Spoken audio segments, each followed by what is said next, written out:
Bonjour. 2 jours seulement après le discours du président de la République à la jeunesse au cours duquel il mettait un accent particulier sur la formation et l'insertion professionnelle, les enseignants annoncent la grève, comme le titre le journal dans son édition de ce 12 février.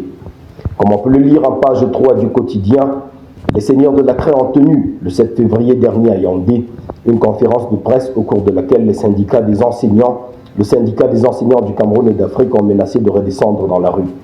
Le jour rappelle qu'au cours de l'année 2021-2022, une grève nationale des enseignants a provoqué la paralysie des établissements scolaires et impacté sur les enseignements.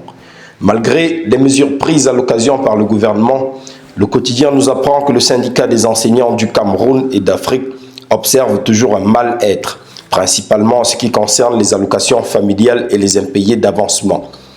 Leur principale revendication porte sur la publication des critères de calcul, une revendication que le gouvernement semble ne pas vouloir prendre en compte.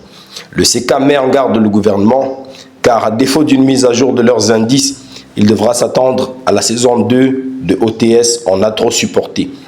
Si le gouvernement veut éviter cette série de mauvais goûts en cette veille de fin d'année électorale, comme on peut le lire dans le journal, il doit s'atteler à payer les primes des animateurs pédagogiques, de s'acquitter totalement de sa dette envers les enseignants, de procéder à un audit de cette dette, de payer les frais de déplacement à l'occasion des congés annuels et de recruter des instituteurs techniques à la fonction publique.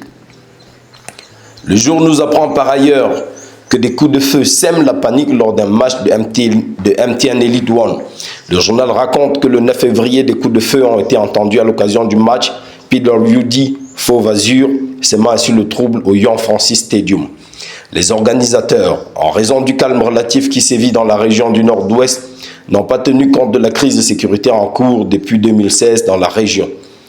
Le choix du stade a été fait par la direction du PWD, comme on peut l'apprendre. Fauve Azur s'est insurgé contre cette situation quand PWD condamnait l'incident de son côté. Pour sa grande une, Mutation revient sur le parcours inspirant de Tata Bakary, l'un des jeunes cités comme exemple de réussite par le président de la République lors de son adresse aux jeunes le 10 février. Qui est donc ce personnage mystérieux dont le président parle avec autant de fierté?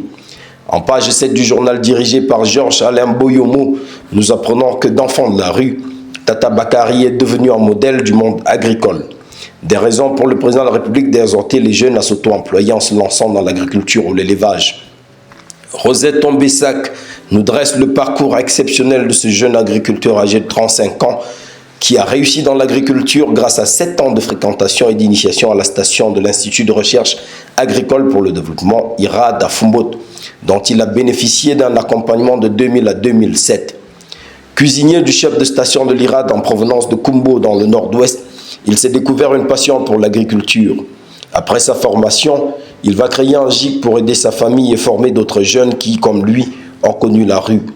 Il bénéficiera en 2018 de 4 millions, dont un prêt de 2,5 millions, 1,5 million d'aides de la part du ministère de la Jeunesse et de l'Éducation civique. Il est aujourd'hui propriétaire d'une exploitation agricole de maïs qui s'étend sur 20 hectares. Pour plus d'informations sur le parcours inspirant de Tata Bakary, rendez-vous dans le numéro 6248 de Mutation sur www.ikiosque.cm.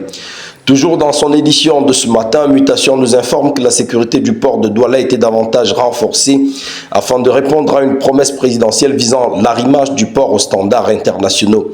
Les travaux de la seconde phase du projet Douala Port Security ont été réceptionnés le 7 février à Douala. La réalisation de ce projet va permettre au port de Douala de devenir une référence dans le golfe de Guinée et les coûts de réalisation de ces travaux d'automatisation de la sécurité du port de Douala effectués par Portec SA sont évalués à 6,4 milliards de francs CFA. Vous retrouverez aussi sur www.ikiosque.cm le quotidien régional du Nord Cameroun, l'heure du Sahel de Guibaï Gatama, qui nous apprend ce matin que le gouverneur de l'extrême nord échappe à un lynchage à Courbi. Armés de bâtons, lances, flèches et gourdins, les populations en colère sont sorties manifester leur désapprobation contre la création du parc de Mabet-Bet. Elles ont fermé la route, ce qui a bloqué la circulation et toutes les transactions.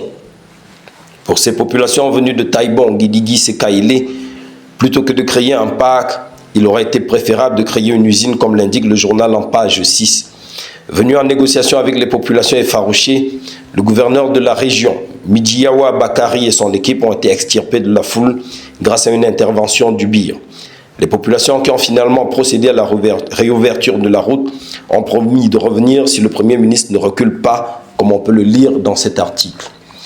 Voilà, c'est tout pour la revue de presse de Arnaud de ce matin. Rendez-vous à demain, n'oubliez pas, cliquez sur j'aime, partagez, abonnez-vous à Afro TV. À bientôt.